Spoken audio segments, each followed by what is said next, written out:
Hello, everyone, and welcome to the Outlier YouTube channel and our program, Get to Know.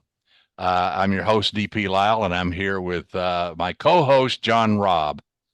How's everybody doing? And I want to say, thank you so much to our guest today, none other than New York Times bestselling author Mary Burton, whose latest book came out in September, psychological thriller, The House Beyond the Dunes. So, Mary, we want to thank you for coming on. How you doing? I'm doing great. Thank you for having me. Yeah, it's fantastic to be able to talk about your writing, the books. Psychological thriller is probably one of my favorite genres because I always like to know the psychological aspects of characters. How people tick is a mystery that will never be solved.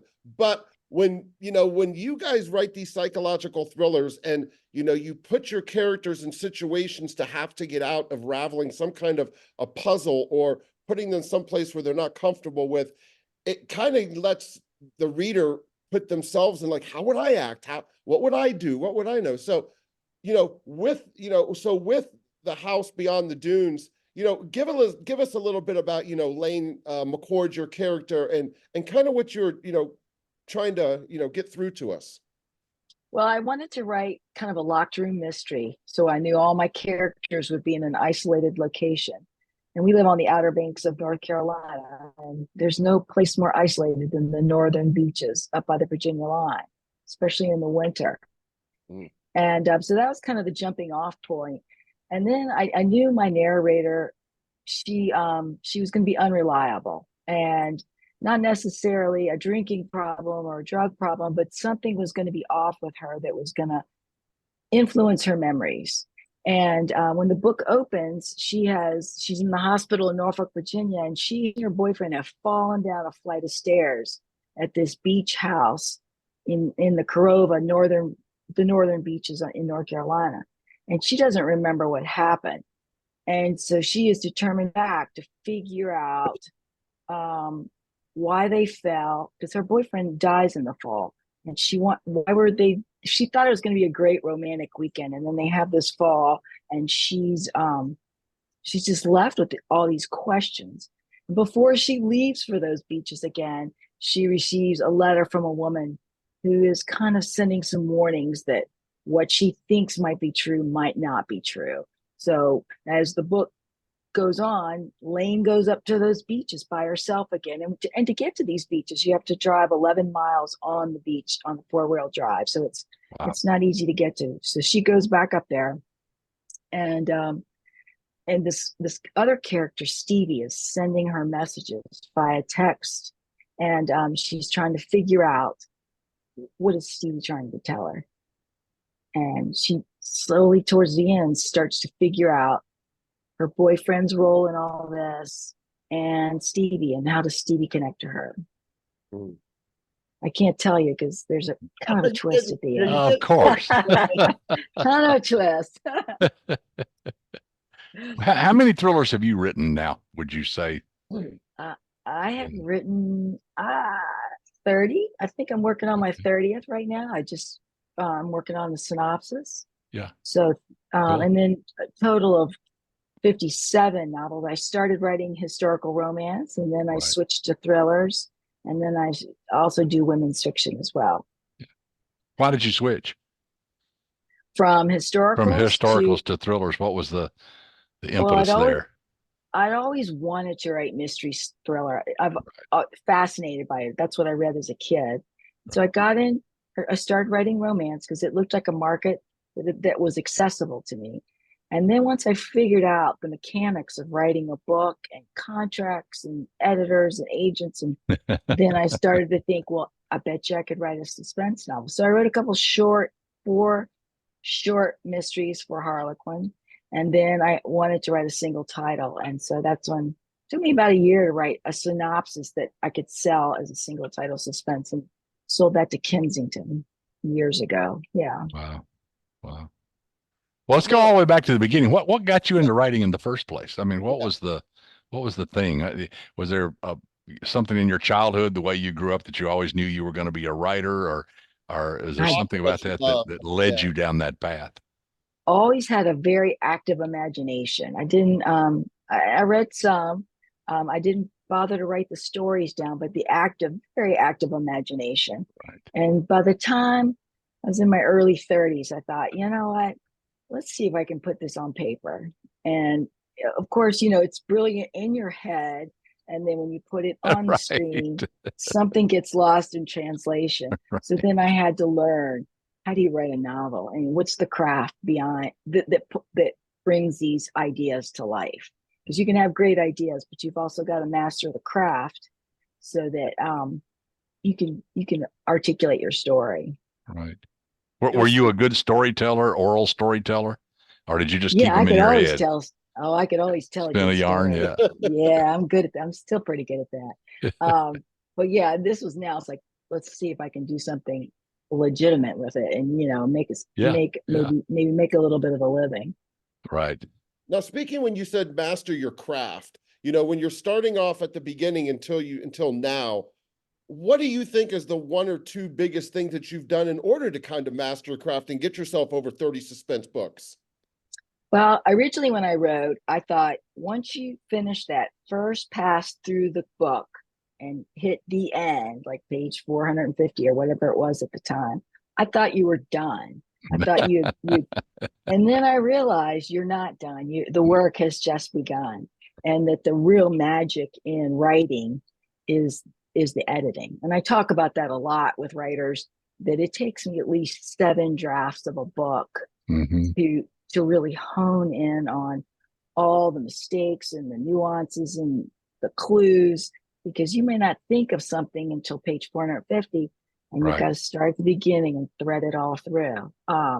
So yeah, I caution writers, it's not going to be perfect on that first draft. Please don't expect that.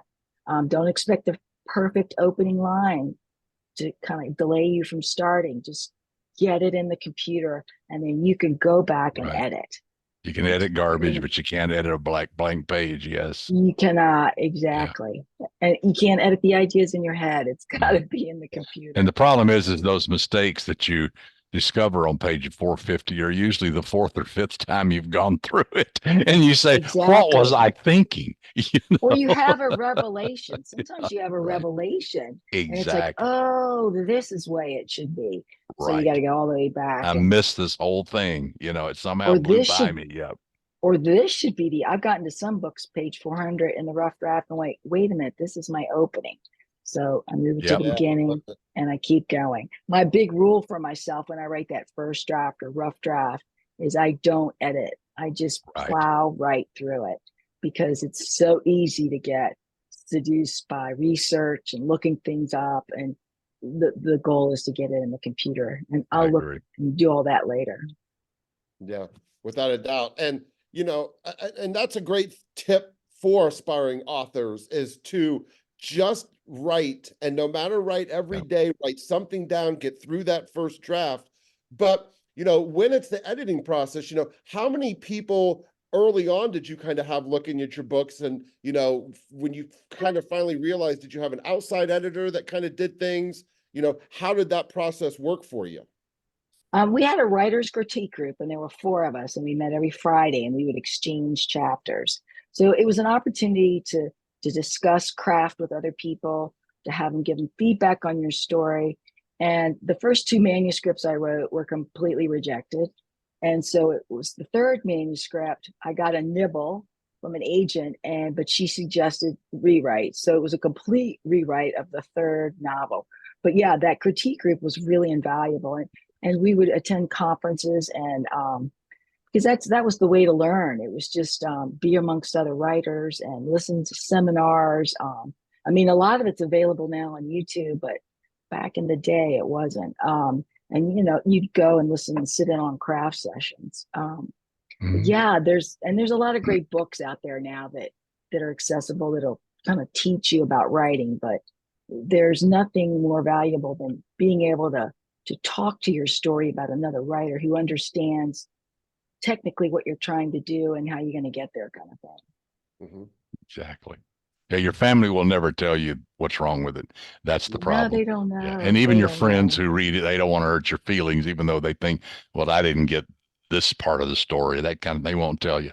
Every American Idol audition, my mom thinks I can sing. Yeah, you Yeah, can't. Exactly. exactly, Exactly. exactly. You want them to give you an honest critique. You don't want them to Yes. be mean about it, but you really, if it sometimes it does hurt, and you just gotta listen to it and process it and figure out how to make your novel better. Yeah. Well, you mentioned you like to write the first draft fast, go straight through it, get it done. Mhm. I'm the same way, and it goes back to what Hemingway said, write drunk, edit sober, and I think there's truth to that because, obviously he's telling us, you tell your damn story and get out of the way, and then go fix it, in the Right. light of the day when you're sober, then fix it. Do you consider yourself more of an outliner or more of a pantser, as they say? I Do you have a know. few scenes and take off, or do you really plot it out well before you start writing? I write a synopsis for my editor, so it's about a 15 page. I think this is what the book is going to be about, Right, but I think they've accepted that it's probably going to be a little different right. because once you get into it, I'm convinced your subconscious has a Hmm. lot of good ideas that your conscious just hasn't figured out. So as you write that rough draft and you don't judge yourself and you just let it fly, things are going to come to you that you might not normally have thought about to put in a synopsis. Right. Um, and that happens all the time for me. And the more I go through a book, the more these little tidbits come out that just make the story richer. Hmm. So you got to give yourself time, but you can't edit what's not there. So get the rough draft done. I've seen so many people get to the middle of that rough draft, and it's often a tough place to be. Yep, always. But and Yeah. they're kind of seduced by the shiny new idea. Um, and you can't look at the shiny new idea. You got to stick with the one you have and figure out why you're getting stuck. Because the answer's there somewhere. And I set daily page goals when I'm writing rough draft or even when I'm editing. So right now I'm in the rough draft phase of a novel. And I write 15 pages a day. And some of them are pretty ugly, but it doesn't matter. I'll Yep. deal with it later. But I'm getting that story in the computer. And I write it on my calendar. So I have an appointment with myself every day Good. to get the pages done. Do you Now, have a certain time of the day that you do this, or is like, Yeah, I tend are to you do rigid? Yeah. early. I get up early, work out, walk, do whatever. And then I'm at the computer by 8:30, and I will work till the pages are done, which often is 12, 1. And then afternoons are either working on the next book or doing some marketing. But I'm usually done by 4 o'clock in the afternoon. And Yep. some days the pages don't come, and I'm grinding them out Yeah. till Right. 4 o'clock in the afternoon. So you're saying it's a full-time job, huh? It And it absolutely is. is. Yes, it It is. is. It's Yeah. 6, 7 days a week when you're really got a lot of projects that are kind of hitting your desk at one time. But you touched on that one thing, and I try to tell writers this too, that there's that 40,000 word panic where you get into the middle of the story and you thinking, I don't know what I'm doing. I'm a fraud. Everybody's going to laugh at me. This is a horrible story. It's never going to end. My life is over and I'm going to hang It's myself in going the to ruin closet. my. And it It's going to happens ruin my career. 100% yeah. of the time. I'm working on my 25th book and it's the same way. But the only difference Yeah, is after you've done it a dozen times, you say, shut up, idiot. You've been here before. get Just over keep it. Just writing. keep going. Exactly. Exactly. Exactly. Yeah, yeah. It happens all the time where you think, "Oh, this I really stepped in Yeah. on this book. This is bad," and Right. then you just take a deep breath and keep going. now when And you And then you're start right. It's right in the middle. those two or three now, brilliant twists pop in your head, and suddenly you know how to Exactly. fix it and say, what was I worried about? Yeah. Exactly. The Right. subconscious knew it just wasn't talking. Yes. Yes. now when you were starting out, I mean, did you kind of, struggle with dialogue or scene setting or character development? Did you kind of have something that you struggled with early on that you really kind of had to work on? And if you did, like, how did you work on it? Did you use books? Did you go to conferences? How did you kind of work on the things that you were kind of weak at the beginning that made you really strong now?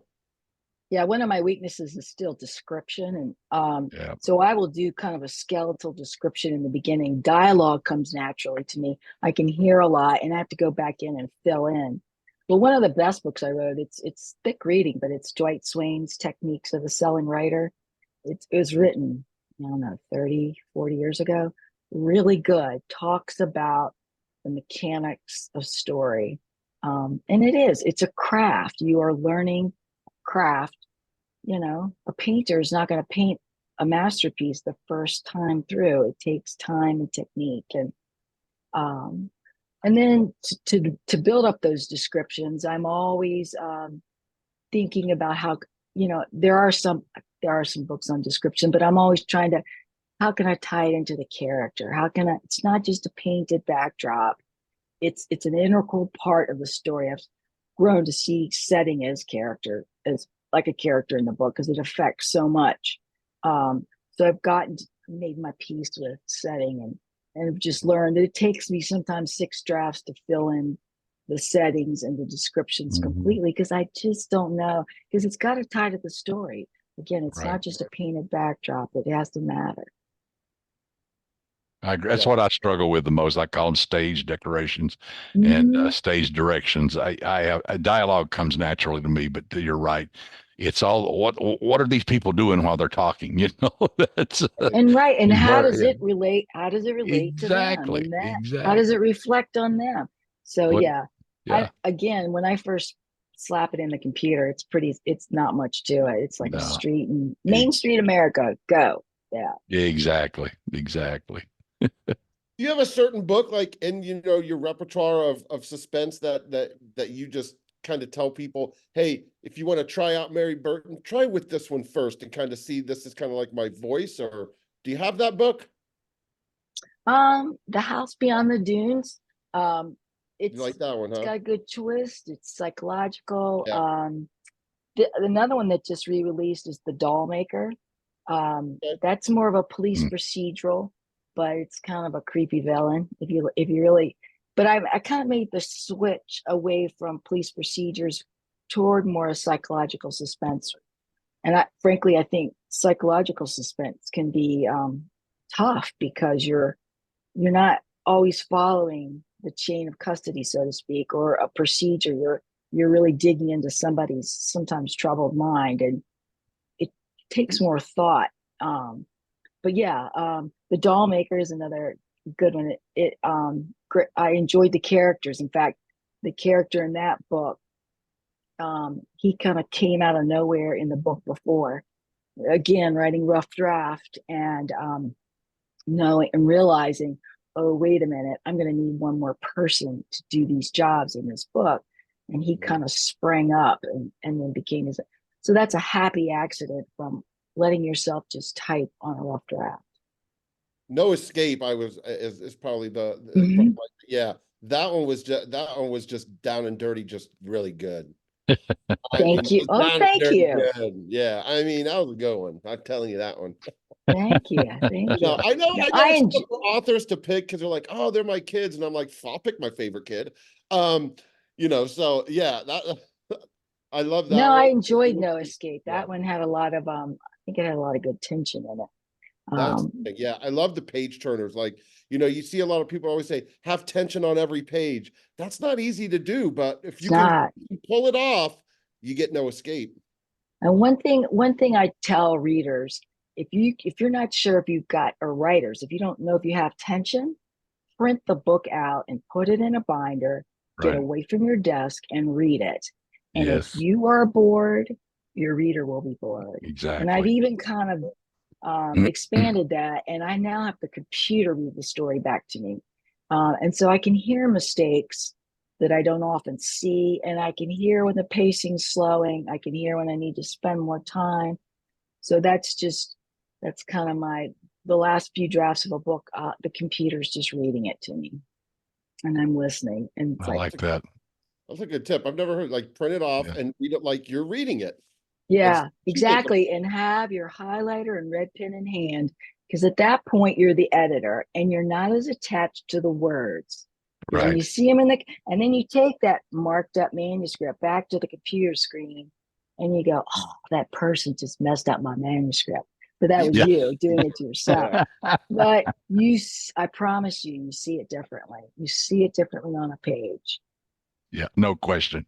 It sounds different. It reads different. Everything about it. Absolutely. Exactly. And if you're really kind of stuck, read it on paper, Hmm. put your changes in, and then have the computer read it back to you. I Right. mean, it's not quick. It's a lot of time in the chair to pull a book together. I think folks who haven't written assume it kind of just comes that way, and it doesn't. It doesn't. I wish it did, but it doesn't.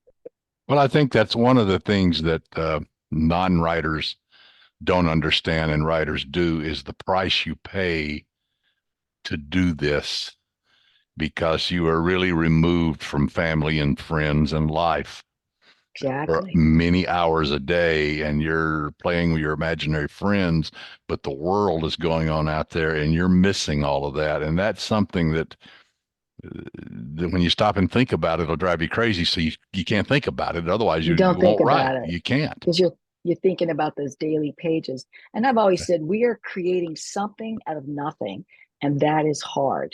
It's Yes. hard. Yes. And if it were easy, everybody would do it. So if you have a passion to tell one of your stories, just be willing to push your sleeves up and Exactly. start typing. Yeah. Yeah. Yeah.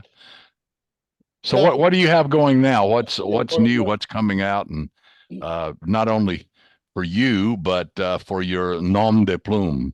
That's right. Yeah. Well, Mary Ellen Taylor, my Yeah. alter ego, she Right. has a book out in May, The Promise of Tomorrow. And Mary Burton has a suspense novel, kind of psychological, and it comes out in August this year. It's Another Girl Lost. I should have covers pretty soon for that one, but that'll be out in Okay. August. And Okay. I'm also plotting the next suspense novel that I'll turn that synopsis in a week or so.